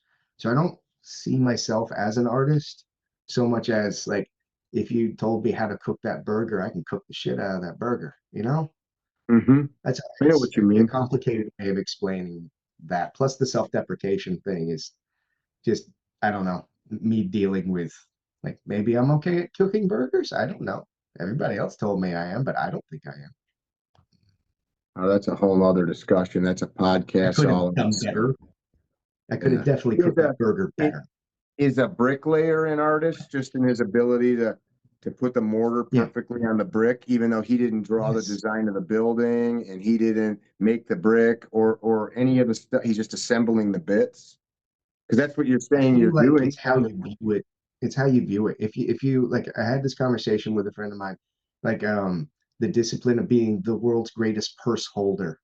You know, like you put your discipline towards something and it becomes an art, whether you like it or not. You know, like making sushi. There's a whole documentary on that. The guy who makes that sushi, like that's his art. That's his discipline. That's where his energy goes. I feel good when I have a set goal, when I have a set goal and I have a reason not to stare into the abyss. I feel at one. Like this is my jam. This is what I'm doing today. Today will be literally teaching private lessons, and I'm most likely going to be teaching the UPA. Like that's my set goal. That's my sushi today. If I really cared about building that house and I was laying that brick, that's my set goal for the day. I can see that as being an artist, but I mostly see it as a discipline. But I think the two Mhm. go hand in hand. I don't disagree. I like that. I just want to hear what you had to say. I Mm, I uh I think that if we start to look at the stuff we do in that kind of framework, maybe we care more about it, like the end result. And you maybe there's a cool documentary I saw that maybe a year ago. I don't remember the channel. It was a really well done documentary. It was about the last man in Switzerland building these wooden ladders. And the wooden ladders are not like an aluminum ladder or a store bought ladder. They're really wide at the bottom and they get narrow at the top. And it's just a straight ladder. And he goes out in the forest and cuts down these spruce trees like trees, cleans all the branches, shaves all the frickin' bark off, and then they sit in a pile and dry. And then he gets an order. Chris needs a ladder, and it's for people that pick fruit off these cherry trees that grow in this valley in the mountains in Switzerland. And the ladder is such that it'll lean into the branches of the tree, and you climb up there and pick all the fruit. And it's built that it won't break anything in the tree because it just like sits gently into the branches.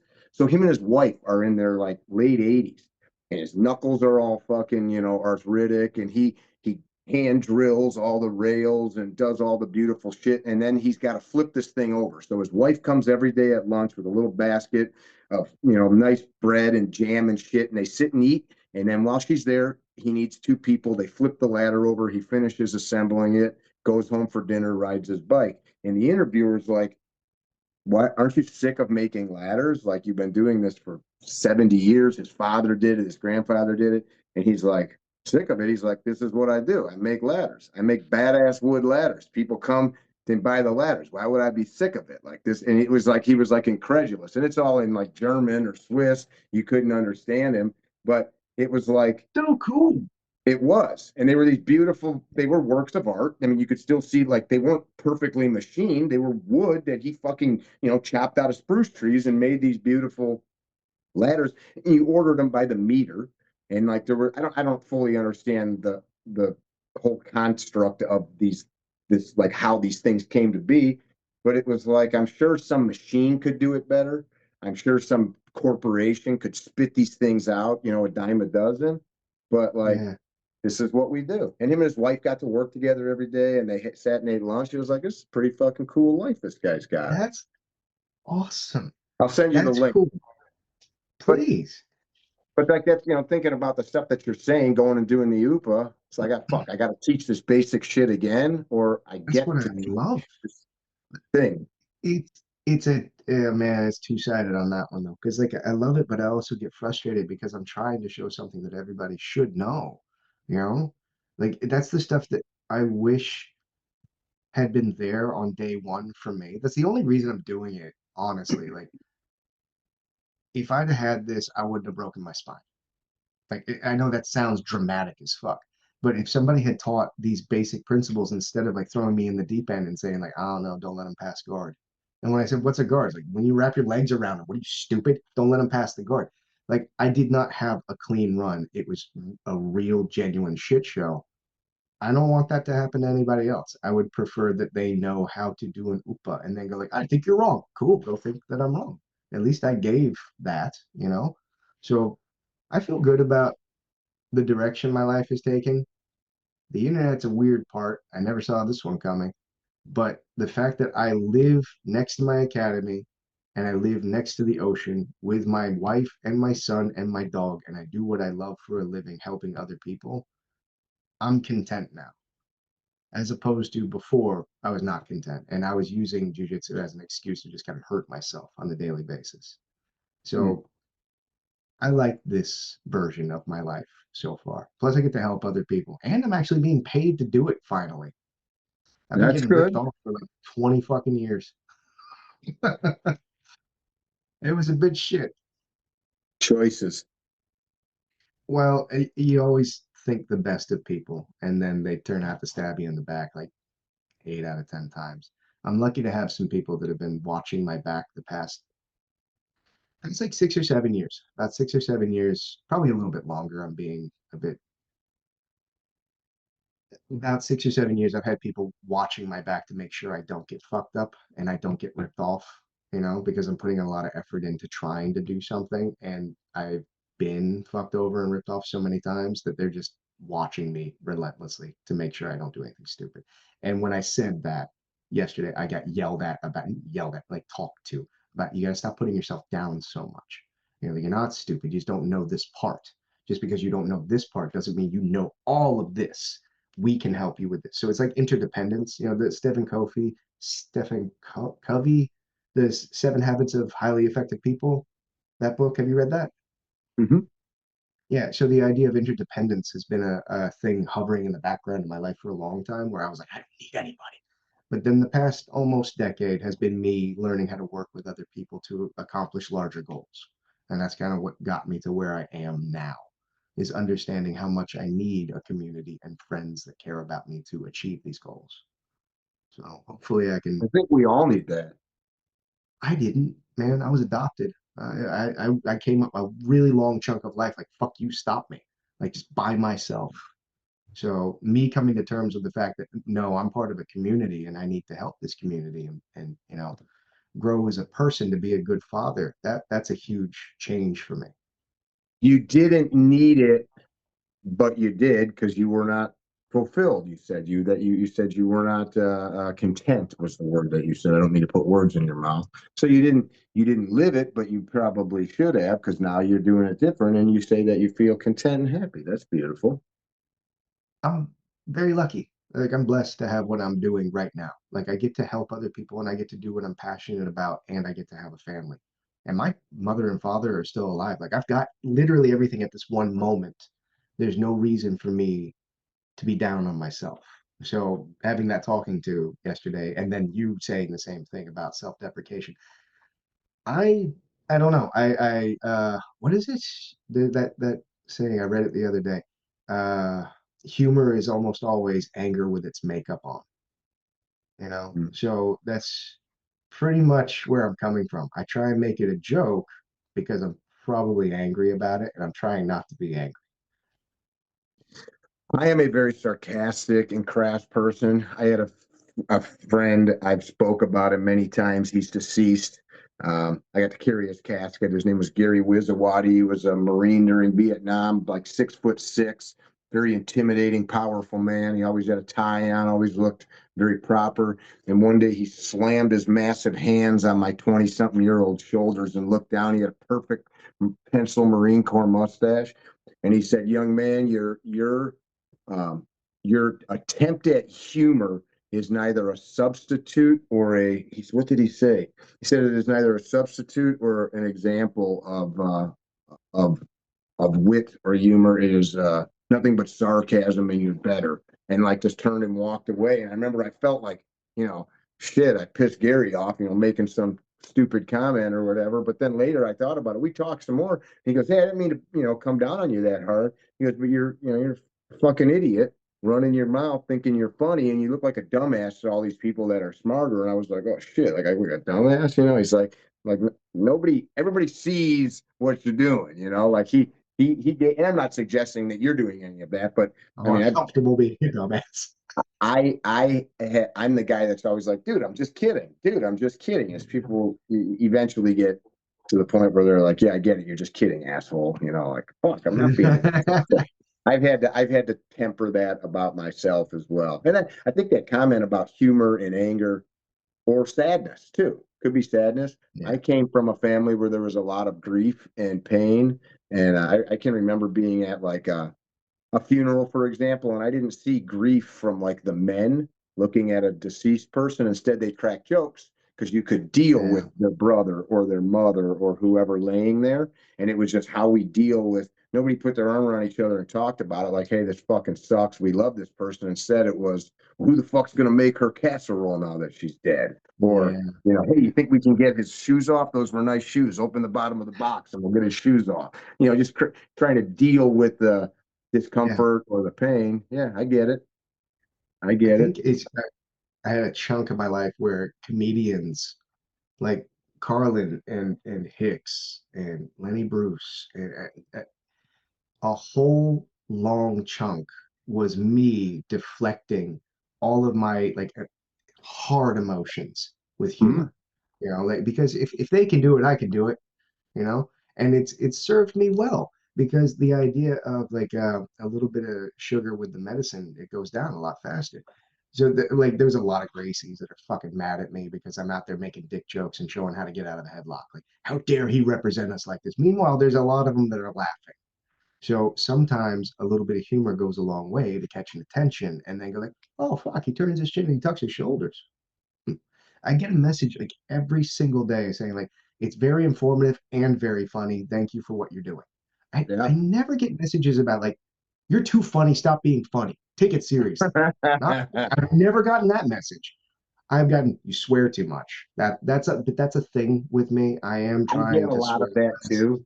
I get a lot of that Oh, too. And I tell people, I'll go, hey man, here's a notebook. Go ahead and go write you a list of all of the things you didn't like. Then fold it in half again, fold it in half one more time, spit on it, yeah, and shove it up your ass. That sometimes oh, I get it. I get it. But it's like, hey man, accept me for who I am or get the fuck out of my face. man, see, all right, now I'm going to give you a life lesson that Michael gave me because I say the same thing. If you're offended by a word, it's not my fault. You can go do some push-ups, like fuck off. It's a word, it's a noise that fell out of my mouth, and you decided that it means something. Now, my friend Michael, he is very high up in the echelons of jujitsu, and he's a well-known instructor, and he's a gentleman. Like he's a fucking dude from the Bronx that'll tell you to go fuck yourself. But when he's teaching, he teaches. He has like this thing where he's not going to say dick, cunt, fuck, blah blah blah. He just teaches the move. For him, telling me about not swearing, he says less about you're offending people, and it's more about you care more about how you feel than them. And that hit me really fucking hard because That's something. I know, and I fucking hate him for it because he put that seed in the back of my head. Like, you care more about your feelings than their feelings. And I was like, yeah, I do. Fuck. Uh-huh. And that Like, like I think that's really, I think I 100% agree with them.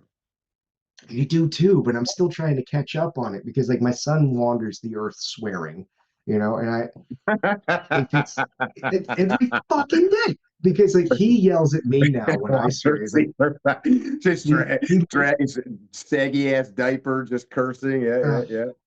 dude, he's awesome. Like, we get weird with it, and he says, like, "Damn it, Christ!" I'm like, what? Who says "Damn it, Christ"? Well, I do now. That's funny. But we only swear in the car, and we only swear when we're fighting the ocean. I'm trying to like because we'll stand in the waves and we find base, and he's not gonna let the ocean push him around. No, fuck you, man. No, fuck you. And he loves it, and I love how excited he says. Like, it's a whole thing. But when we're not on the mats, we're not on the ocean, you got to be a normal person. Me coming to terms with the fact that I shouldn't swear, the punk rock side of me is going, yeah, I probably fucking shouldn't, you fuck. But the rational side of me is like, I can reach more people and I can help more people and I won't make anyone feel uncomfortable.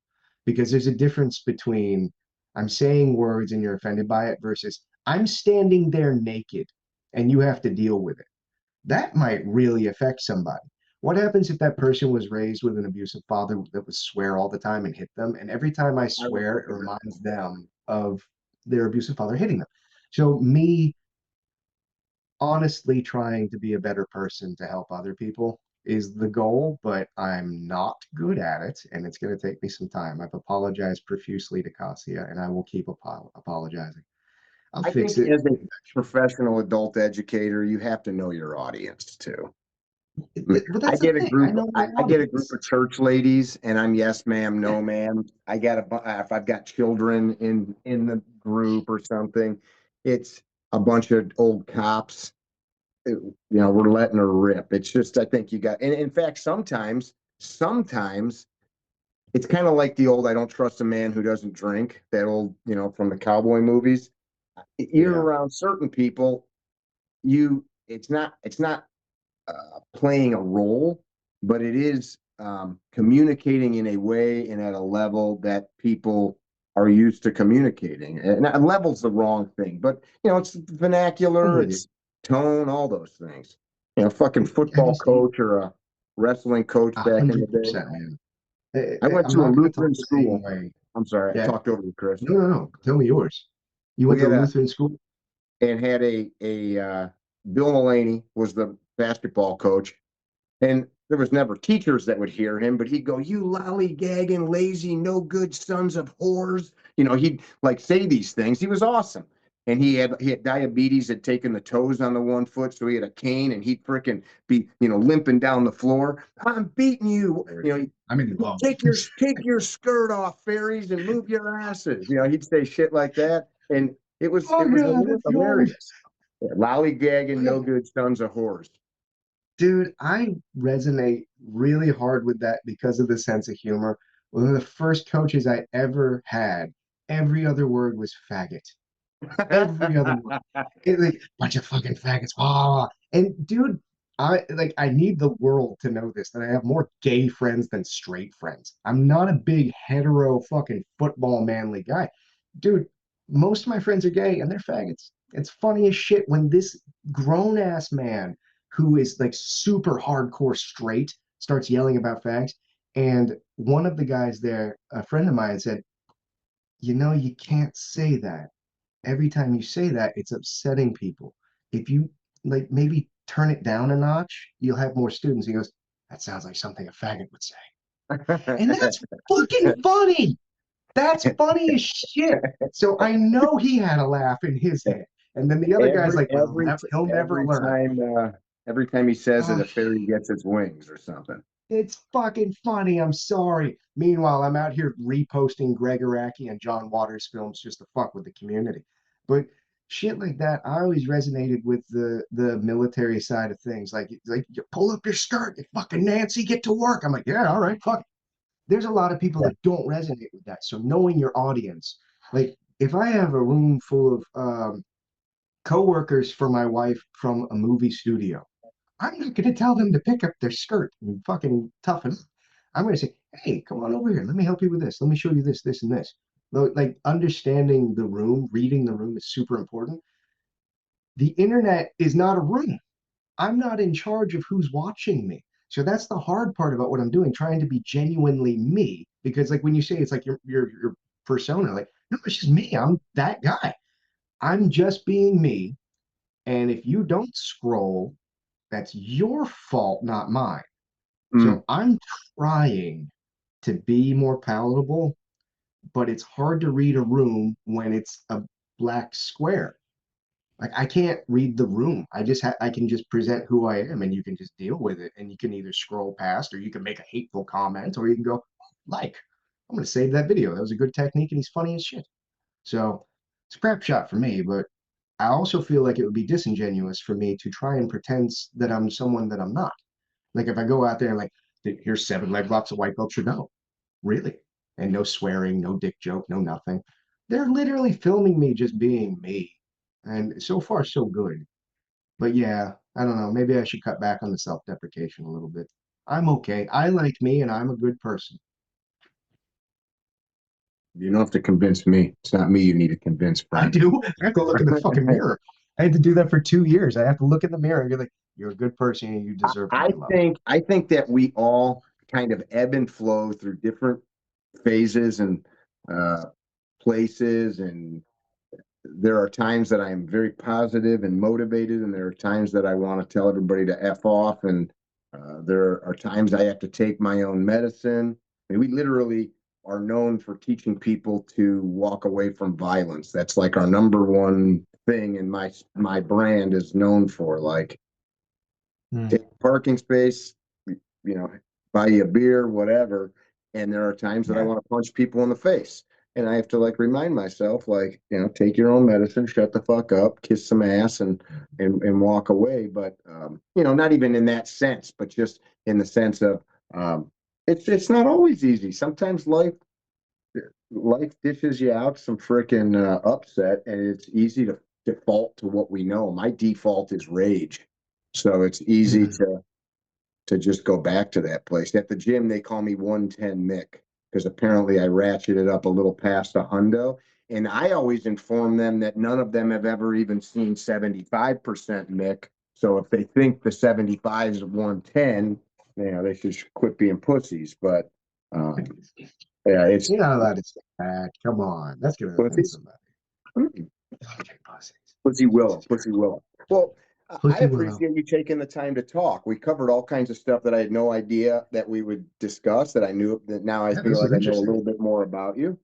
Um, Here's how I like to end every podcast. If the people that watched you never meet you, they never see your face or hear your voice again, what would you leave them with? What, like an anecdote, or like what do you I mean? mean, What would I? if I knew that the people listening to me would never get a chance to hear my voice again, ever see me again, if they never ran into me in the mall or saw me on the internet, it's the last thing you're ever going to say to somebody. What would you leave them with? I mean, it could be buy war bonds. It could be go visit my website and buy my freaking Pokemon game. It could be love and peace to all. I don't know, whatever's in your heart. Be less of a cunt. Go out there and be a nice person. Just try it. Just go be less of a cunt today. I dig it. You know what my catchphrase is? Don't be a What? dickhead. Don't There be you a go. dickhead. Look at us. I dig Aw. it. We're like brothers. Don't be a dickhead. Don't be a cunt. Go out there and try and do something nice for someone today. Literally, just go out of your way and go, hey, can I help you with that? Just do that. See how you feel. Might change things for you. I like that a lot. How do people find you? There's people listening There's here no in various fucking idea. platforms. Oh, dude, I actually don't know that one. I know that Instagram is a thing and it's Chris Bones JJ. And then on there, it's got a bunch of links because I don't know how the internet works. I'm not kidding. I'm not a salesman. They sell me. So Chris Bones So JJ, what's the Instagram. bones have to do with the price of rice in Australia? The bones? What Yeah, bones. Because your name is price? I didn't get the price of rice in Australia. What does that mean? because the old joke is the price of rice in China, but you live in Australia. You ever heard the I've phrase, never what's that have heard to do that. with the price of rice in China? No, I've never heard that. That's very old. You don't have to Google it. Wait, how old are you? It's like saying, what's that have to do with anything? Bones. Where's Yeah. bones come from? Oh, I'm gonna tell you, but like, how old are you? Old enough that I was around when people said I'm shit like 43. I've never that. fucking heard that in my life. I'm 48. I don't know. I know old shit. You have 5 years of the Price is Right in China. All right. Bones Price. came You've because never I heard what's that have to do with the price of rice in China? not fucking once. All right. To be fair, in Australia, you'll hear shit that you've never heard in your entire life, and it's something that everyone's been saying since the fucking 1890s. Oh yeah, fair income, fucking dipsy doodle doo. Like, oh, what the fuck is that? They just say shit, and they say like I should know it. Oh, fuck off. Hey, Bones was my nickname because my last name is Burns, Burns. And then growing up in the South, it was like a funny thing where somebody said my name, but it sounded like Bones, Mr. Bones, Mr. Bones, Mr. Bones. And it became Mr. Bones for the longest time. And I started writing Bones as my signature for all of the artwork. I Okay. didn't choose the nickname for jujitsu because you don't choose your fucking nicknames. I went to a school where if you did one wrong thing, your nickname was dog tits. You know, like big nuts, dog tits, dermatitis, shit like that. I never said anything about a nickname. They found it and it stayed. It was the thing that I wrote on comic books, and Bones just stuck. So Okay. not a choice, and I'm definitely not tough because Bones sounds like something tough. It's just a very southern way of saying burns that I used to write on comics. Cool. So Chris That's Bones, the price in DJ. China. There we go. Yeah. So I'll send you a link Thank on you, the man. root origin of that phrase as well. You Please, guys and that tuned in, I'm sorry, sir, go ahead. the documentary as well. Please send me I'm going to. You'll enjoy it. It's a very sweet thing to fall asleep to at night. I like to watch things like that as I drift off. That's You guys cool. that tuned in, if you're into jiu-jitsu or other grappling arts, go check this guy out. He's got a lot of tutorials, some good stuff. I found you. Somebody sent me a link, and I was like, "Oh, I like how he said that," so I saved it and watched it again later. It's you've got like a matter of fact way of kind of explaining things. You use that uh, kind of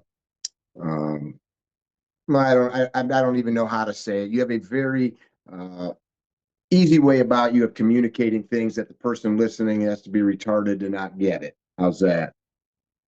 It's a neurolinguistic programming. I went to school for it. Oh, NLP, huh? All right.